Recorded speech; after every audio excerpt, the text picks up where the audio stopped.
Welcome to Mind Set in Stone podcasts, where we dive deep into the most compelling books on the shelf.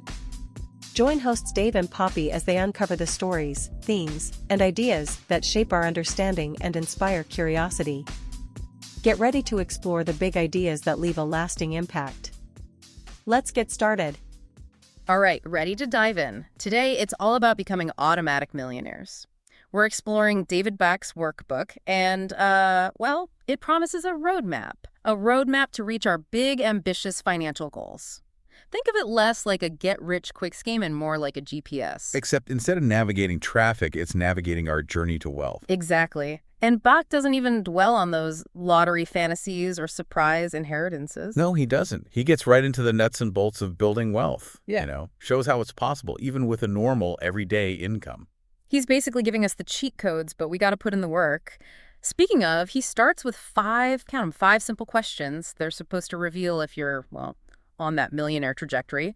Ready to play along. Let's do it. First up, the latte factor. Heard of it? Yeah, it's not about me giving up my morning coffee, right? More like how those small everyday purchases, they can really stack up. Precisely. Bach uses this example of a woman, Kim. She spends like $12 a day on coffee and juice. Doesn't sound like much, right? Not at all. But over time, that seemingly insignificant daily expense could cost her almost $1 million. $1 million in potential wealth, just gone. Hold on. $1 million on lattes and juice. That's $1 million hole in your pocket. Show me the math on that. How's that even possible? Most of it, we don't see it, right? We see a $5 latte, not the $1,000 it could be after a few years of smart investing. That's the latte factor in action. It's not about deprivation. It's about being aware. Like, could you maybe pack lunch a couple times a week instead of hitting the cafe every day? Little things like that, they make a huge difference in the long run. Right. Redirecting those small expenses, almost like investing in my future self. Yeah. I like that. Yeah. What's the next millionaire maker question? This one's interesting. Do you pay yourself first? Okay, now I'm really intrigued, but also, what does that even mean practically? How do I pay myself? It means before anything else, before bills, before you buy anything, you're automatically putting a chunk of your income into savings or investments.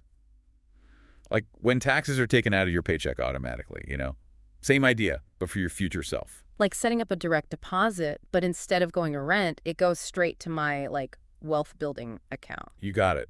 And just like those automatic tax deductions, Bach, he's a big advocate for making it automatic. Takes the willpower out of the equation. Who has the energy to manually transfer money every month? Not me, that's for sure.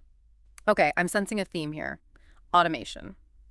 So question 3's got to be about automating everything. We're catching on quick. Yeah. Have you made your financial plan automatic? That's the next one. We're talking 401k, IRAs, even that emergency fund, all on autopilot. So less about willpower and discipline, which, let's face it, can be unreliable, and more about setting it up and letting it run in the background. You got it. Imagine your finances just growing quietly in the background while you live your life. And no more wrestling with those complicated budget spreadsheets.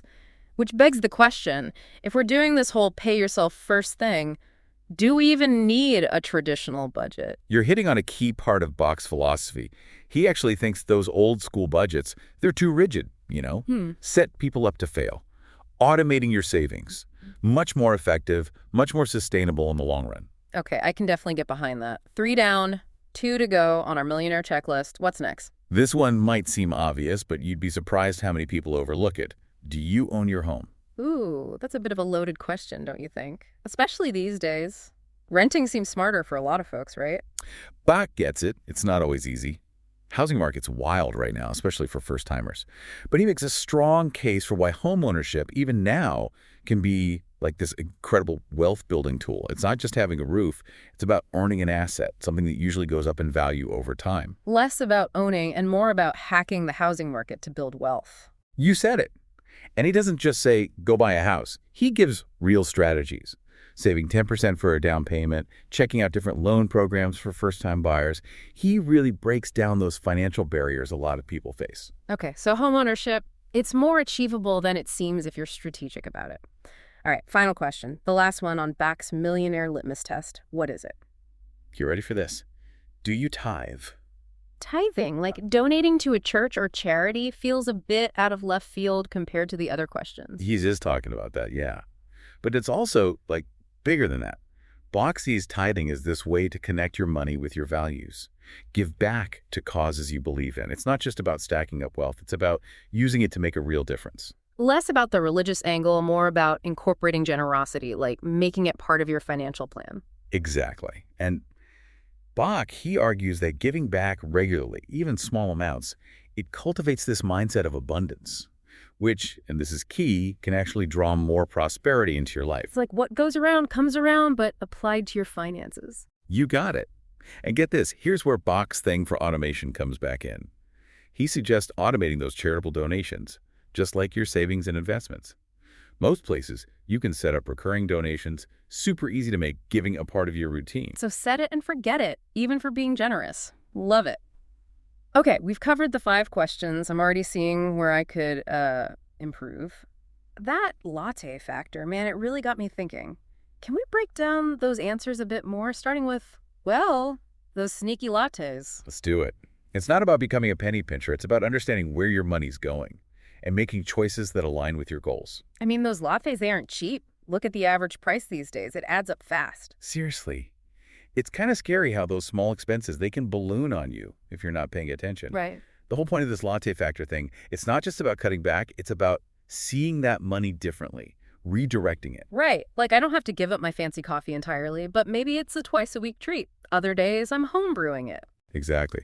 You find the balance, enjoying life, but also being smart with your cash. Small changes, they snowball over time. Speaking of smart choices, Bach's next principle, pay yourself first. That's where the magic really happens. Totally. We got to talk about putting that latte factor money to work. Let's get practical. How do we actually automate everything? Okay, so imagine this. A system where before you even see a big chunk of your income, it's already earmarked, sent off to savings or investments automatically. Like that direct deposit we talked about, but instead of going to the landlord, it's going straight to my future, Yeah. right? But how much are we talking realistically? Bach, he's a big believer in at least 10% of your income. Before taxes are taken out, he even breaks it down to like an hour a day of your work. Whoa, okay. So for every 8 hours I work, 1 hour is going straight to building my wealth. I like that visual. Right. And don't forget about those pre-tax retirement accounts, 401ks, IRAs. Contributing to those, it can actually lower your taxable income. So you're not losing as much of your take-home pay as you might think. Wait, remind me how that works again. Okay, say you earn around $60,000 a year, right? Contribute 10% to a pre-tax retirement account, that's $6,000. But because it's pre-tax, you're not paying income tax on it that year. So it's like the government's giving us a little discount on saving for retirement. Not a direct discount exactly, but a fantastic perk. The amount less you take home each paycheck, it's less than that full $6,000, Yeah. Bach, he lays it all out in the book, examples and all, really shows you how much you can save. It might feel like a sacrifice up front, but in the grand scheme of things, not so bad, especially with those long-term benefits. All right, I'm sold on the pay yourself first, especially for retirement. But can we do a quick refresher? 401k versus IRA, what's the deal again? Both great options for sure. 401k Yeah. usually come through your employer, and sometimes you get that sweet employer match, free money. IRAs, that's all, you set it up yourself. So if my work offers a 401k, especially with matching, that's a no-brainer. Gotta do it. Can I still have an IRA too? Absolutely. It's not one or the other. You can rock both. Maximize those savings. Why not? Okay, makes sense. But now I'm curious about those different types of IRAs, traditional versus Roth. It all depends on your situation, really. When you want those tax benefits to kick in. Traditional IRA, you're contributing pre-tax dollars, so you lower your taxable income now, but then pay taxes when you withdraw in retirement. Delaying those taxes. You got it. Roth IRA, opposite. You contribute after taxes, no immediate deduction. But your T, when you retire, those withdrawals, tax-free. Tax break now versus tax-free income later. How do I know what's right for me? Bach's got you covered. He's got this worksheet in the book, helps you figure it out based on your income, tax bracket, all that. Either way, the key is you're investing now, and that's what matters. Awesome. Okay, so we've got this whole paying ourselves first thing down, automating those contributions. But what about actually investing the money? We're not talking about like picking stocks and bonds ourselves every month. Right. Only if you want to. Most places have these automatic investment plans. Basically, you set it up so a certain amount, boom, goes from checking to your investment account consistently. Investments on autopilot. I like it. Exactly. Market goes up, market goes down. Doesn't matter. You're still investing steadily. Takes the emotion out of it. Because let's be honest, I tend to get a little emotional when it comes to money. Just a tad. Speaking of which, let's talk about those curveballs life throws, those rainy days Beck mentions. What's the plan for those? That, my friend, is where a good, solid emergency fund comes in. Those unexpected car repairs, medical bills, even like sudden job loss. All of that. Emergency fund, it's your buffer. Handles those surprises without you raiding your long-term savings, or worse, going into debt. Okay, you've convinced me. Emergency fund it is. How much should we aim for? Back, he says at least 3 months worth of your essential expenses. Rent or mortgage, groceries, utilities, transport, that kind of thing. And he says factor in your own risk tolerance too. Risk factors. Like, wait, give me some examples. Well, how secure is your job? Any health concerns? Even how old's your car? If you're self-employed, you might want a bigger cushion than someone with a steady 9 to 5, just in case. Makes sense. So it's about finding that comfort level, but 3 months is a good baseline. Now, where do we keep this emergency fund? A lot of people just leave it in their checking account, but seems like there might be better options. You're right. Easy access is good, but in your checking account, it's just sitting there, probably not earning much interest. Bach recommends a money market account. Right. Those are like savings accounts with like a slightly better interest rate. Yeah. But they're still safe. Totally. Still FDIC insured, so your money's protected. But usually get a better return than a regular savings account without having your money locked up for a certain amount of time. The best of both worlds. Okay, so we've got our emergency fund stashed safely, earning a little something while it waits for those unexpected events. You got it. And guess what? Just like everything else, you can automate those contributions too. Set it up so every month, boom, money's transferred over without you even thinking about it. It's like we're creating this whole system that runs in the background, right? Paying ourselves first, investments, building that safety net. It's freeing up our mental energy for other stuff. Exactly. But there's another big piece to the puzzle we haven't gotten to yet. Homeownership. Ah, yes, the great American dream. Except these days, with housing prices, it feels more like a fantasy for a lot of people, you know? I hear you. It feels out of reach for so many. But Doc, he's adamant that owning a home, it's not just possible, it's one of the most powerful wealth-building tools we've got. And not just because it's an appreciating asset, there's more to it than that. Okay, I'm all ears. What else does he say about it? One thing that really stuck with me, he talks about the stability of owning a home. Like, you're not at the mercy of some landlord who could raise the rent or even decide to sell, you know? That's a really good point, especially with how crazy the rental market is these days. But what about that whole down payment hurdle everyone freaks out about? That alone feels impossible for so many people. That's a lot of money, no doubt. Beck doesn't sugarcoat that. But he does offer some creative ways to overcome it. He's all about exploring those loan programs, especially the ones designed for first-time buyers. A lot of them have lower down payment options. So there are ways to break into the market, even if you don't have a ton of cash saved. What about once you actually own a home? What are some ways you can use that to build wealth? Beck gets into that too. He's got this like secret weapon for paying off your mortgage faster. He calls it the biweekly payment plan. All right, lay it on me. What's this biweekly magic? It's almost embarrassingly simple. Instead of doing one big mortgage payment a month, you pay half of it every 2 weeks. So instead of 12 payments a year, it's like 26. Doesn't seem like that would make a huge difference. You'd think so, right? But those extra payments, they add up big time. And here's the key. They go straight towards the principal of your loan. So you end up paying way less in interest over the life of the loan. Hold on, how much are we talking? Give me an idea. How much could someone actually save with this? Depends on the interest rate, how much you borrowed, all that. But Beck, he's got examples where people have saved tens of thousands in interest, paid off their mortgages years ahead of schedule. It's wild. No way. So by making those biweekly payments, I'm essentially like outsmarting the interest and owning my home faster. You got it. You're working those interest calculations in your favor. It can save you a boatload of cash in the long run. Man, I love these deep dives. It's like we're uncovering all these little known financial secrets that they don't teach you in school. I'm with you. Knowledge is power, especially when it comes to our money. Okay, so we've tackled automating everything, homeownership, paying off that mortgage faster. But there's this one big elephant in the room, right? Debt. Feels like it's the biggest thing holding so many people back, myself included. It's a biggie. Debt can feel like this huge weight, right? Overwhelming.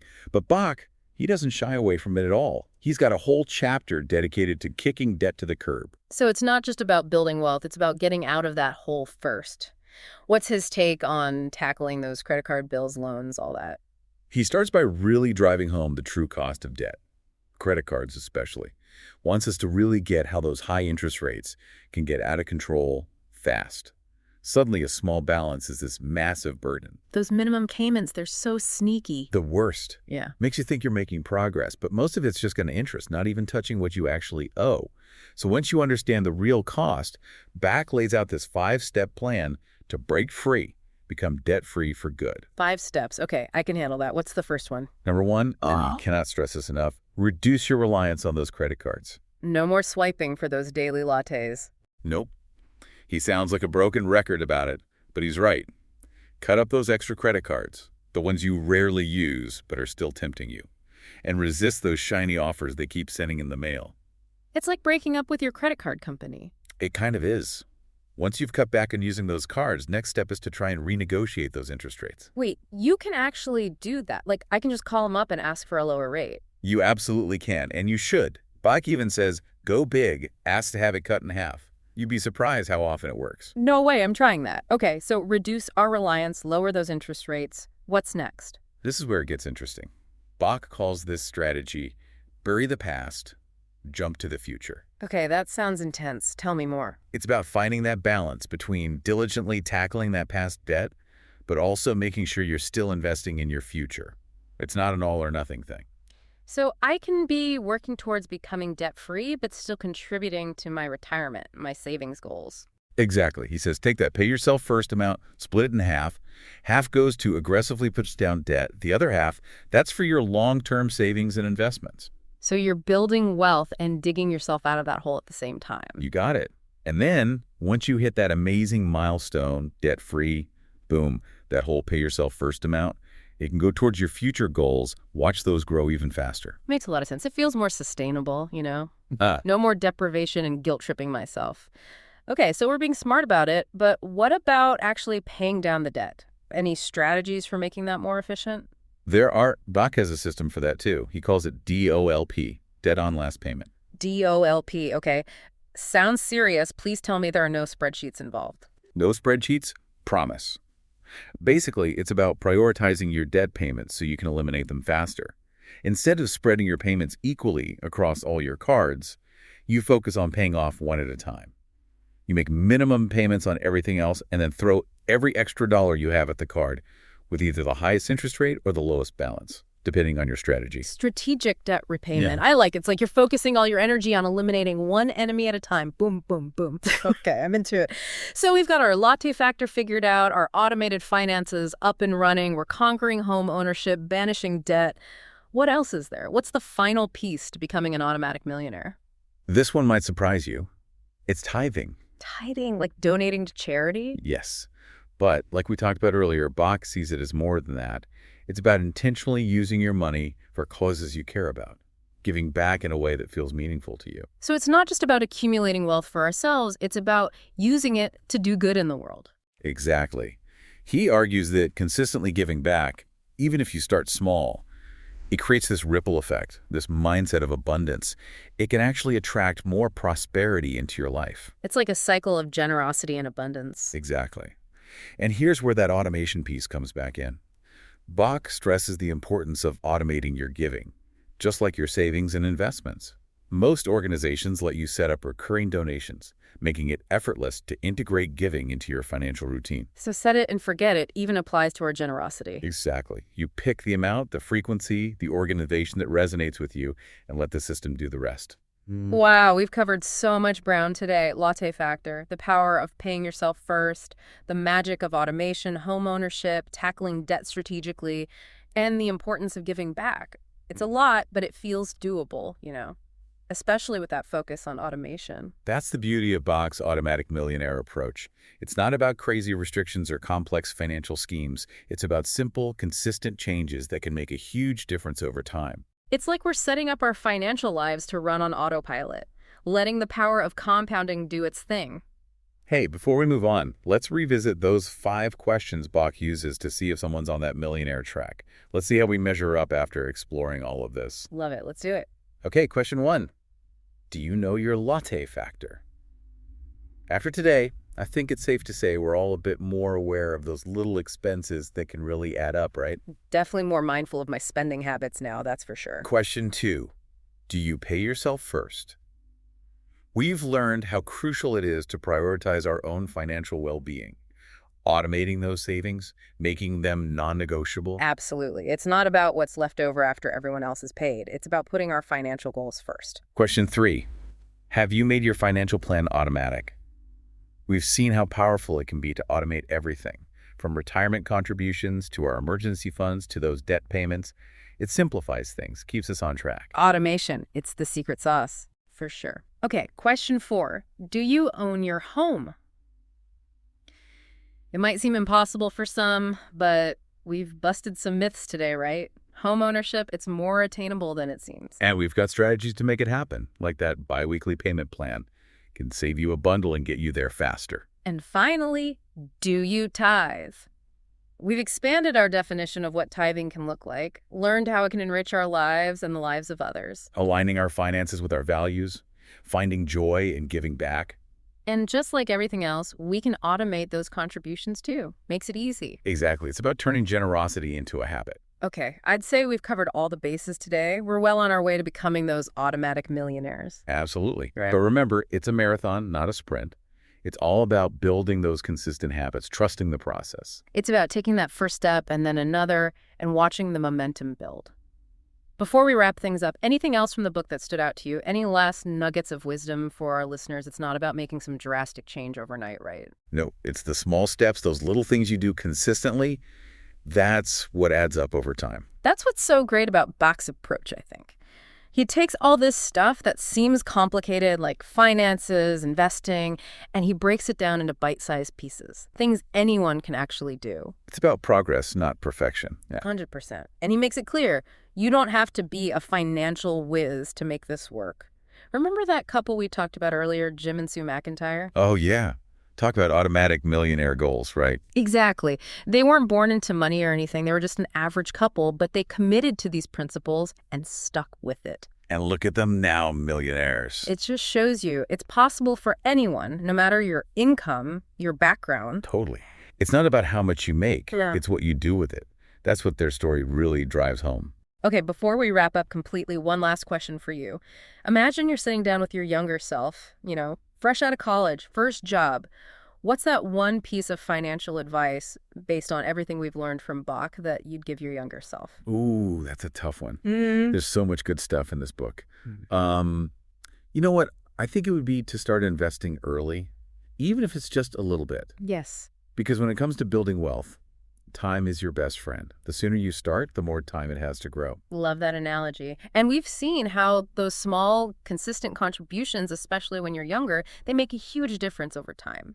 Compound interest, it's like magic. Exactly. Like a snowball effect. Oh. It starts small, but it gains momentum, and eventually it's this unstoppable force. Love it.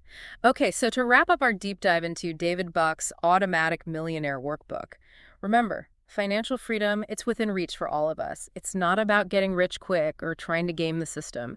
It's about taking those small but consistent actions day after day. It's about setting up your finances to work for you, spending in a way that aligns with your values, making choices that support your long-term goals. It's about taking control of your financial future, creating a life with more abundance, more freedom, more impact. And remember, every journey, no matter how big, starts with a single step. So take that first step today. Start small, be consistent, and watch those financial dreams become a reality. Until next time, happy investing, everyone.